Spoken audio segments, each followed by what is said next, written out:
The mining station orbited around a dead moon when everything went wrong.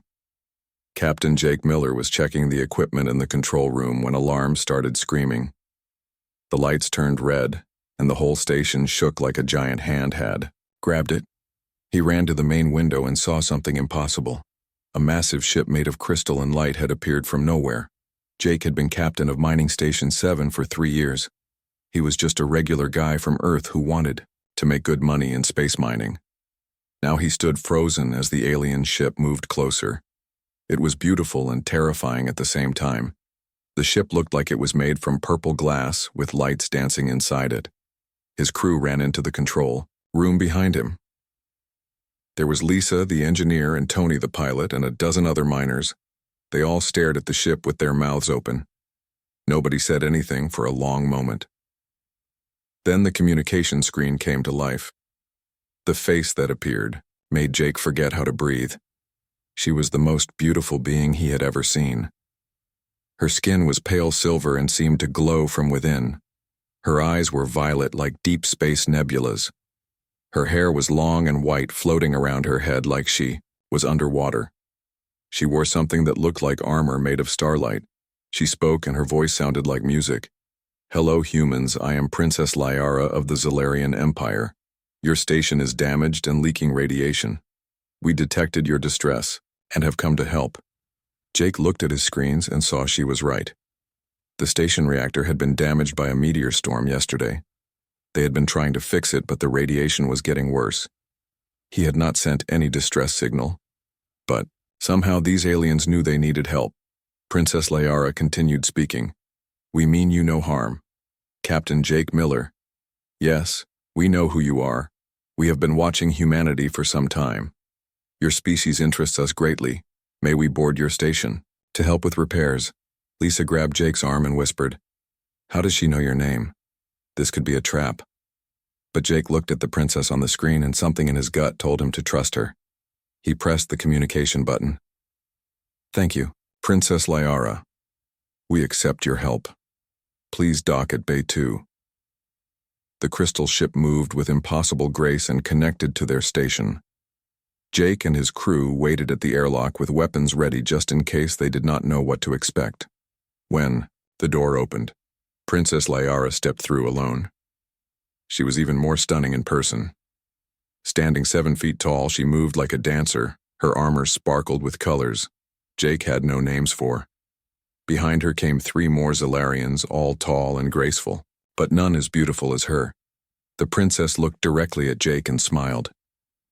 "Your weapons are not necessary, Captain. We are here as friends." She raised her hand, and Jake's gun gently floated out of his grip and landed on a nearby table. She did not touch it but moved it with her mind. Jake felt his fear melt away, replaced by curiosity. "How did you do that?" "We Zalarians have abilities you would call psychic. We can sense emotions, move objects with our thoughts, and sometimes see possible futures. That is how we knew you needed help. I felt your station's distress across space." Tony stepped forward. "You're saying you can read our minds?" "Not exactly," Lyara said. "We feel emotions, not thoughts. Right now I feel your fear mixed with wonder. You, Tony, are worried about your family on Mars. You want to return to them safely." Tony's eyes went wide because she was right. His wife and kids were on Mars, and he talked about them all the time. Lyara turned to Jake. "And you? Captain, feel responsible for everyone. Here you carry great weight on your shoulders, but also I sense something else. Loneliness. You have been alone for a very long time." Jake felt his face get hot. She was reading him like a book, and he did not know how to feel about it. The princess seemed to sense his discomfort and stepped back. "I apologize. Our way of knowing others is different from yours. Let us focus on fixing your station. My engineers will help with the reactor." For the next few hours, Jake watched the Zalarians work.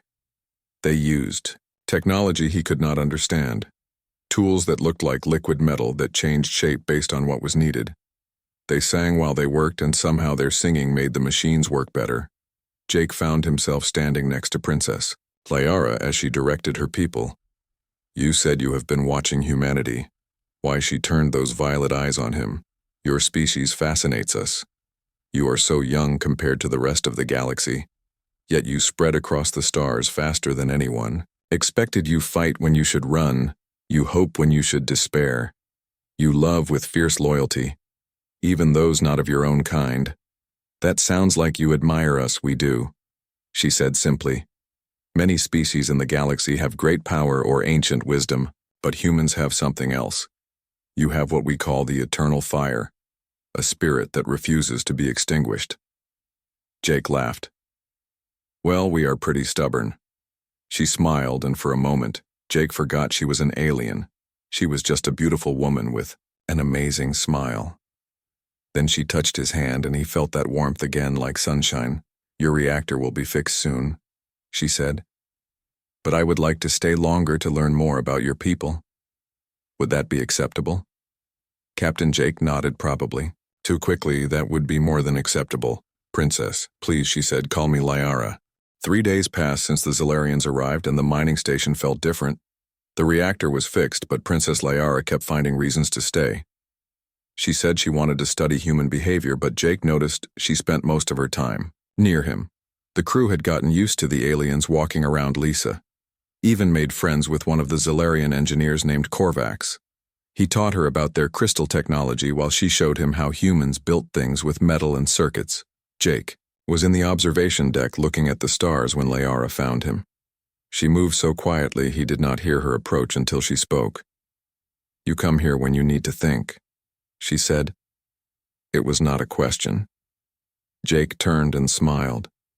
Yeah, it helps clear my head. The stars remind me how big everything is.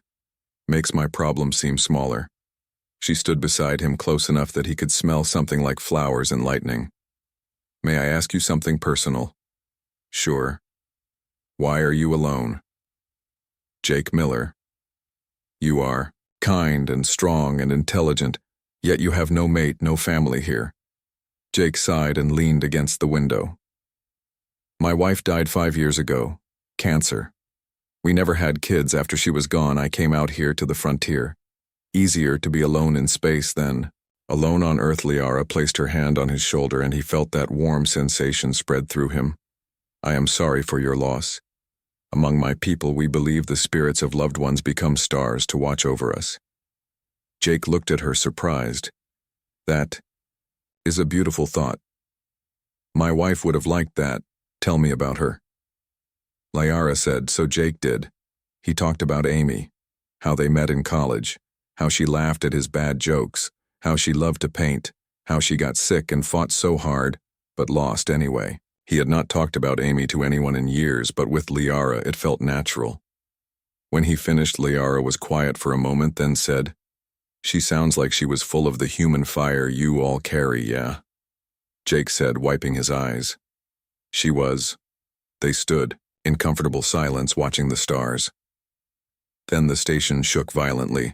Alarms started screaming, and Jake ran to the control panel. Pirates, he said, looking at the sensors. 3 ships coming fast. Lyara touched her temple, and her eyes glowed. Run. To battle stations, I will alert my ship. The pirate ships were ugly things built for violence. They started firing immediately. Jake watched his shields drop to 70%, then 50%. His mining station had basic weapons, but nothing that could fight off 3 pirate vessels. Lisa ran in. Captain, our weapons are not strong enough. Jake grabbed the controls anyway. Then we make them count. Target their engines. The station shook again as more shots hit them. Jake fired back, but his lasers barely scratched the pirate ships. He watched the shields drop to 20%. Suddenly, Lyara was beside him. Move aside, Captain. Let me help. She placed both hands on the control panel and closed her eyes. The whole room filled with blue light. Jake felt the hair on his arm stand up like before a lightning strike. The station's weapons powered up to levels the displays could not even measure. Lyara opened her eyes and they were glowing pure white fire. She said, the mining station's lasers shot out. But they were different now. Instead of thin red beams, they were thick blue streams of energy that hit the first pirate ship and went right through it. The ship exploded in a ball of fire. The other 2 pirates tried to run, but Lyara was faster. She moved her hands like she was conducting music, and the station's weapons danced following her movements. The second pirate ship lost its engines and started drifting. The third one tried to jump to hyperspace, but Liara caught it, somehow holding it in place with pure energy. "Stop attacking and you may leave alive," she said over the communications. Her voice echoed with power. "This station is under Zalarian protection." The pirates surrendered immediately. They had probably never seen anything like what just happened. Jake had not either. He stared at Liara, who was breathing hard and swaying on her feet. He caught her as she started to fall. "Hey, I got you." "It's okay?" She looked up at him with those violet eyes now back to normal. "That took more energy than expected. Your station systems are not designed for Zalarian enhancement. You saved us all," Jake said, helping her to a chair. She smiled weakly. "Humans would do the same for us. That is what makes you special. You protect those who need help, even." Strangers Tony and Lisa ran over to check on her. The whole crew was talking excitedly about what they had just seen, but Jake only had eyes for Liara. He realized he was still holding her hand, and she had not pulled away. Later that evening, after the excitement died down, Jake found Liara in the garden bay. She was touching the tomato plants with wonder, watching them grow slightly faster under her touch. "These are remarkable," she said. "You bring life to the cold of space." Jake picked a ripe tomato and offered it to her. "Try it." She bit into it and her eyes went wide. "This is wonderful. So much flavor. We have nothing like this on my world." Jake laughed and sat on the bench beside her. "Tell me about your world." Liara sat next to him, closer than necessary. "Zirion is beautiful but different. Everything there is crystal and energy. The cities float in the air. The forests are made of living light. We do not need to eat like humans do. We absorb energy from our suns." "Sounds amazing," Jake said. "It is, but it lacks something," Liara said, looking at him. "It lacks the warmth I have found here." Jake felt his heart skip. "What do you mean?" "Among my people, connections are made through mind and energy. But humans, you connect through touch, through words, through shared moments, like now sitting here eating fruit from Earth, talking about nothing important, yet it feels right." Jake finished. She nodded and moved closer. "Yes, it feels right." Jake looked at her, really looked at her. She was an alien princess with impossible powers from a world he could never imagine. But sitting here in his little garden eating tomatoes, she was also just Liara, and he was falling for her hard.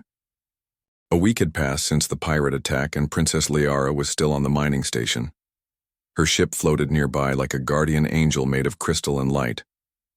The crew had completely accepted the Zalarians now, and the two species worked together like they had known each other for years.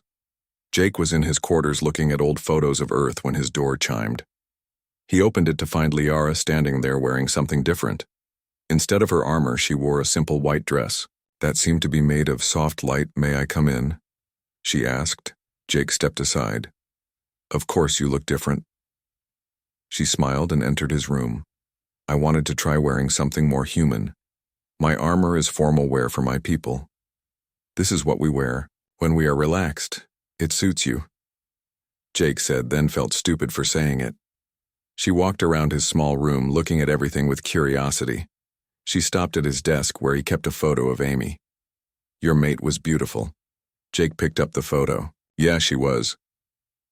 She would have liked you, I think. You both have that same curiosity about everything."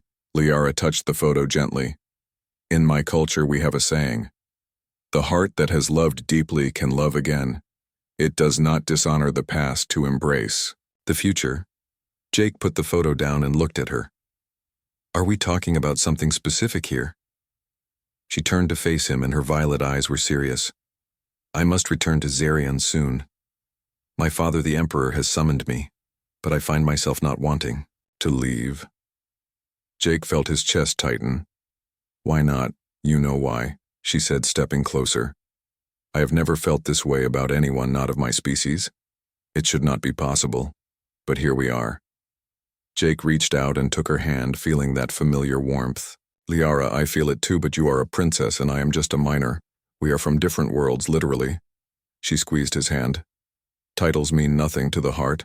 My father sent me to study humans to see if our species could be allies. But I have discovered something more important. What is that? That love does not care about species or distance or logic. It simply is. Before Jake could respond, the station alarms went off again. But this time, it was different. This was the evacuation alarm. Lisa's voice came. Over the speakers, Captain, we have a problem. The asteroid field is shifting. A big one is heading right for us.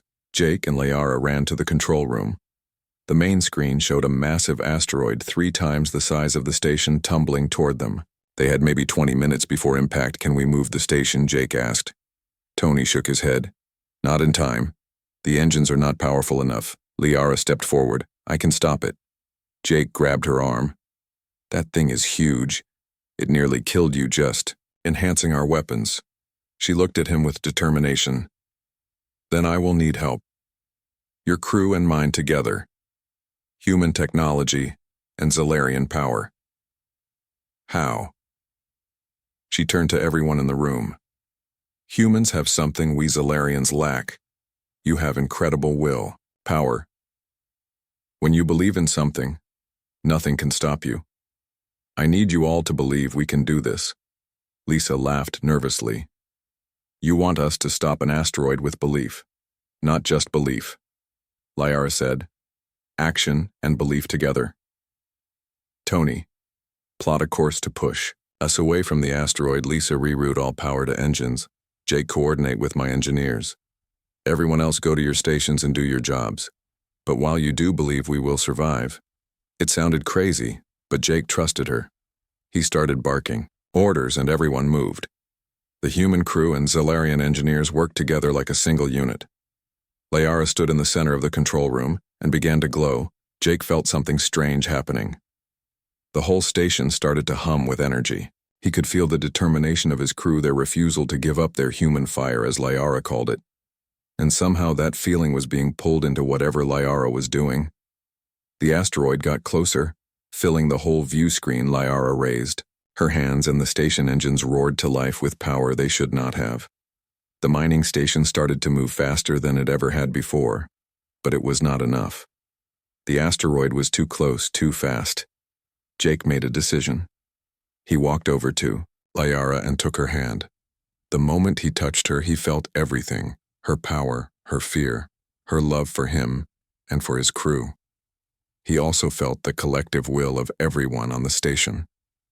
Together, he said, she nodded, and their combined energy exploded outward. The station's mining lasers all fired at once, but not with normal power. They carved into the asteroid with the force of a sun. The huge rock started to crack, then split, then shattered into smaller pieces that the station shields could handle. Everyone cheered as the debris bounced harmlessly off their shields. Liara collapsed and Jake caught her, holding her tight. You did it. We did it. She corrected, looking up at him. Humans and Zalarians together. That night the two crews celebrated together in the mess hall. Tony had broken out the good alcohol he had been hiding, and even the Zalarians tried some, though it did not affect them. The same way stories were shared and friendships made, Jake and Liara slipped away to the observation deck. They stood watching the stars and the debris field that had almost killed them all. I really do have to leave tomorrow, Liara said quietly. Jake nodded. I know. Come with me, she said suddenly. Come to Zirion. Meet my father. See my world. Jake turned to her in shock. I cannot just leave my crew. My job, your contract ends in 2 months, Lisa told me. She also said she could handle things until you return. You talked to Lisa about this.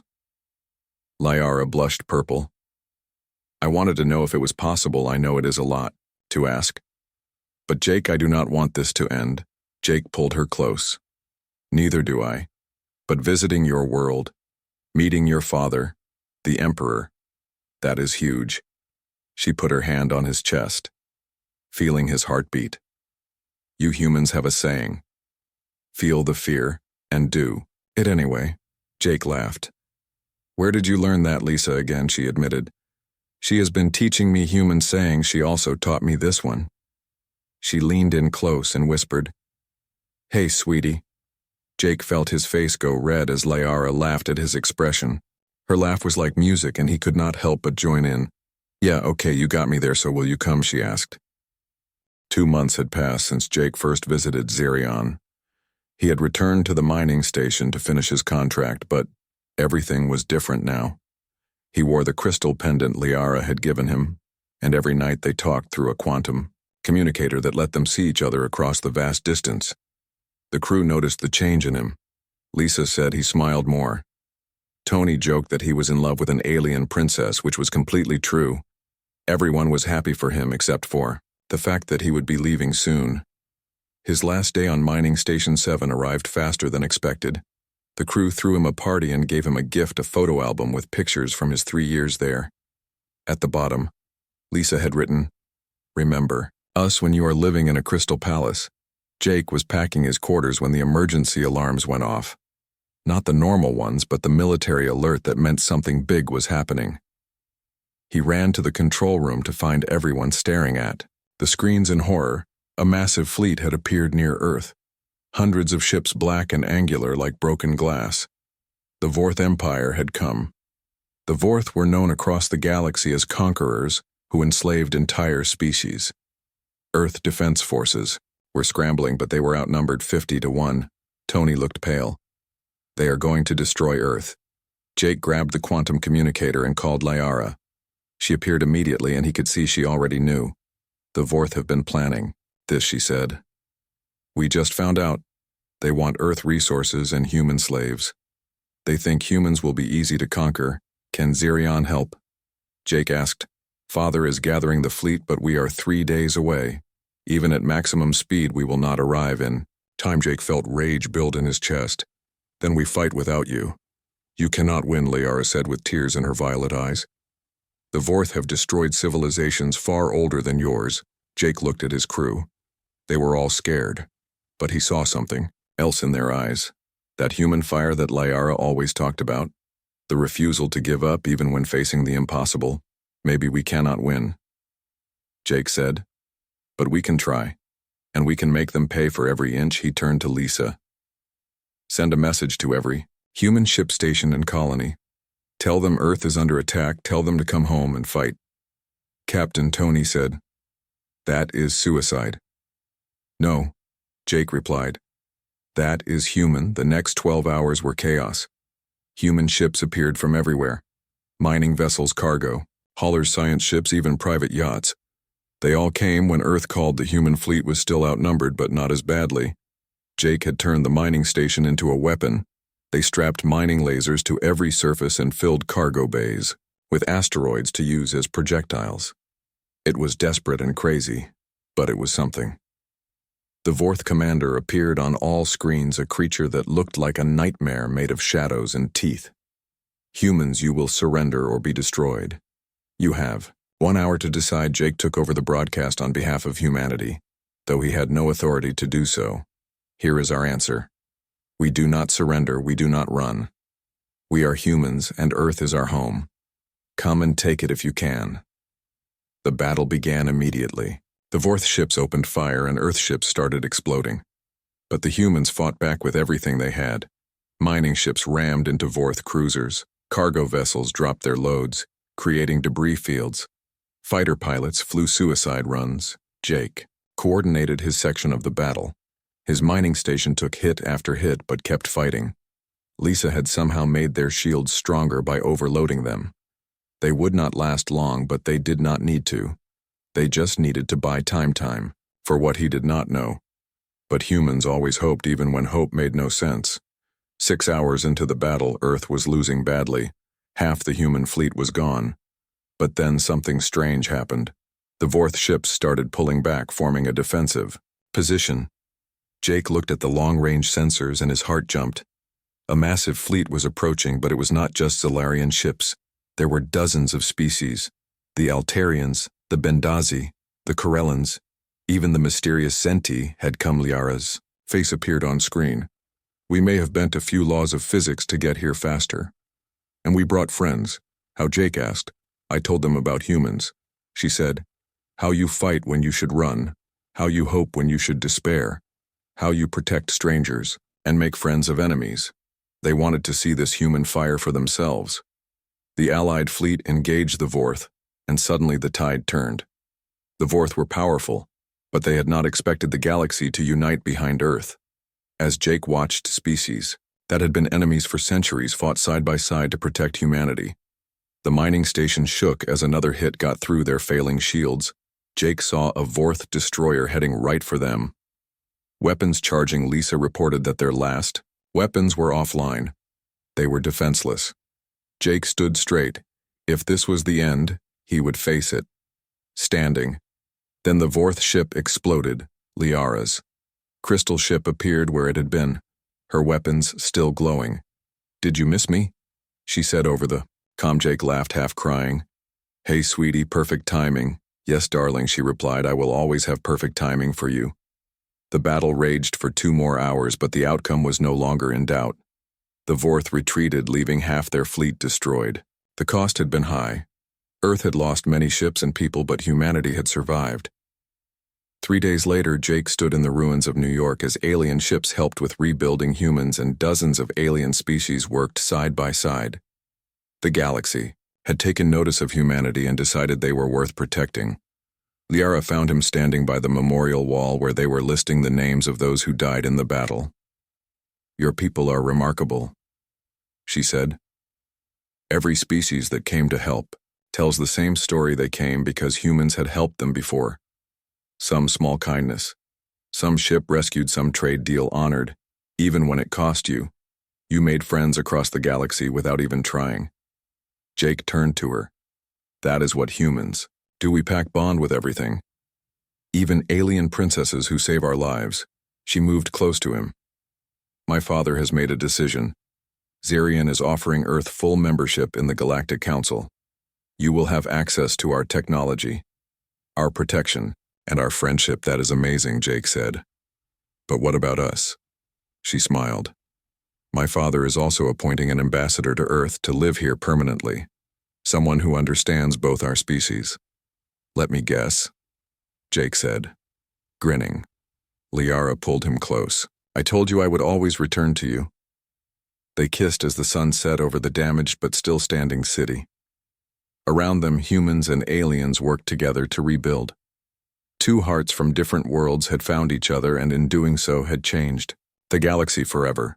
6 months later, Jake and Liara stood before a crowd of humans and Zellarians in the newly rebuilt Central Park. The ceremony was broadcast across Earth and to a dozen alien worlds. When the officiant asked if anyone objected, Emperor Zarin stood.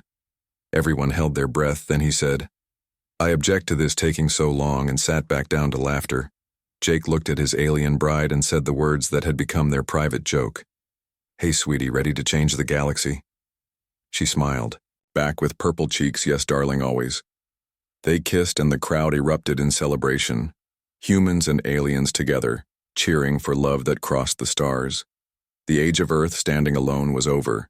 The age of humanity, taking its place among the stars, had begun, all because a mining station captain fell in love with an alien princess who blushed when he called her sweetie.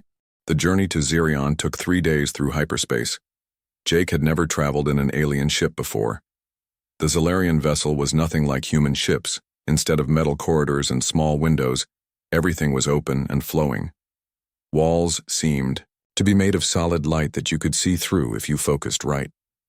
The ship hummed with a living energy that made Jake feel like he was inside some great creature. Liara showed him to his quarters, which were bigger than his entire cabin. On the mining station, the bed floated in the air, held by invisible forces. The walls showed any view he wanted, from Earth forest to deep space.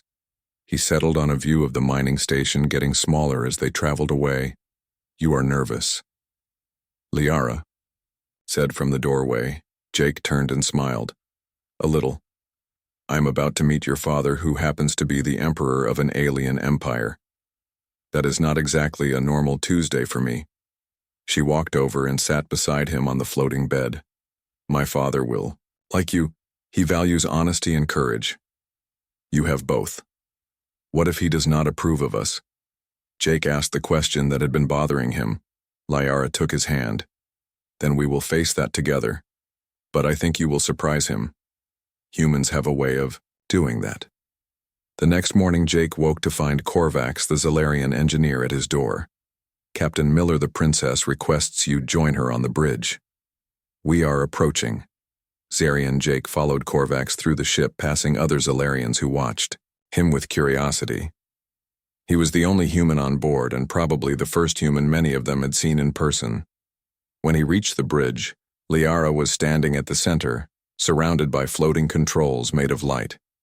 She smiled when she saw him. Come look at this. Jake walked over and gasped. The view screen showed a planet unlike anything he had imagined. Zarian was bigger than Earth, but instead of blue and green, it was purple and silver with rings of crystal orbiting around it. Cities floated in the clouds, connected by bridges of light. The oceans glowed with their own inner fire. It is beautiful. Jake breathed. Liara squeezed his hand. Wait until you see it up close. The ship descended through clouds that sparkled like diamonds. Jake saw flying creatures that looked like living rainbows, dragons made of light and color, buildings that grew from the ground like massive crystal trees. The capital city where they were heading floated a mile above the surface, held up by pure energy. The palace was at the center of the floating city, a structure that defied physics. It looked like frozen music, if that made any sense. Spires twisted into impossible shapes. Gardens floated at different levels, connected by waterfalls that flowed upward. Jake felt very small and very human. They landed on a platform made of solid light. Hundreds of Zalarians had gathered to see them. Jake noticed they were all tall and graceful like Liara, but she stood out even among her own people. She was special here. Emperor Zayron was waiting in the throne room. He was 8 feet tall with silver skin that actually glowed. His eyes were the same violet as Liara's, but older, holding the weight of centuries. He wore robes that seemed to be cut from the night, sky complete with moving stars. So he said in a voice like distant thunder, "This is the human who has captured my daughters." Heart Jake stepped forward and did his best bow. "Your Majesty, it is an honor to meet you." The Emperor studied him for a long moment. Jake felt like those ancient eyes were looking right through him, seeing everything he was and ever had been. "You are afraid," the Emperor said, "but you stand anyway." "Interesting. Tell me, Jake Miller, what makes you think a human could make my daughter happy?" Jake thought about lying, about saying something grand and romantic. But Liara valued honesty, so he went with the truth. "I do not know if I can make her happy forever, Your Majesty, but I know I want to try. I know that she makes me feel alive again in a way I have not felt in years, and I know that human or Zalarian, we connected in a way that surprised us both." The Emperor stood and walked down from his throne. He towered over Jake, but Jake did not step back. "My daughter says humans have something special, a fire that burns regardless of the odds. Is this true?" "We are stubborn," Jake said. "Some say too stubborn. We do not give up easily. We love fiercely, and we protect what matters to us. Liara matters to me, and if I forbade this union, then I would respect your wishes and leave, but I would not stop caring about her." The Emperor circled Jake like a predator studying prey. "You would defy an empire for love. I would not defy anyone," Jake said. "But I would not stop feeling what I feel either. Humans are not good at turning off our hearts." The Emperor laughed, a sound like rolling thunder. "Daughter, you were right. They are fascinating creatures." He waved his hand and the formal atmosphere disappeared suddenly. The Emperor seemed less like a god and more like a father. "Very well, Jake Miller. You may court my daughter, but know this: if you hurt her, the entire Zalarian Empire will take it personally. I would expect nothing less," Jake said. That night there was a feast in Jake's honor, foods that looked like captured starlight drinks that changed flavor with each sip. Entertainment that involved dancers who could fly and singers whose voices could create visible colors. Jake felt overwhelmed by it all. He stepped out onto a balcony to get some air. Liara found him there. "Too much?" she asked. "It is incredible," Jake said, "but very alien. I feel like I do not belong here." She stood beside him, looking out at the floating city. You know what my favorite part of visiting your mining station was? The tomatoes, Jake joked. She laughed. No, though those were good, it was the imperfection. Everything slightly broken, held together by determination and hope. That is what I love about humans. You make beauty from struggle. Your world is perfect. Jake, said Nolara replied. It is stagnant. We have not changed in 1,000 years. We need what humans have. The drive to grow, to explore, to become more. That is why Father is considering an alliance. Jake looked at her. Is that the only reason you are with me, for an alliance? She turned to him, eyes flashing. No, I am with you because when you look at me, you do not see a princess or an alien. You see Lyara. And when you said, hey, sweetie, that first time you made me feel normal, made me feel like just a woman, not a symbol of an empire. Jake pulled her close. Sorry for being so casual. She smiled and whispered in his ear. Yes, darling, I liked it. They kissed there on the balcony under 3 moons, while the floating city sparkled around them. Human and Solarian, 2 hearts finding each other across the impossible gulf of space.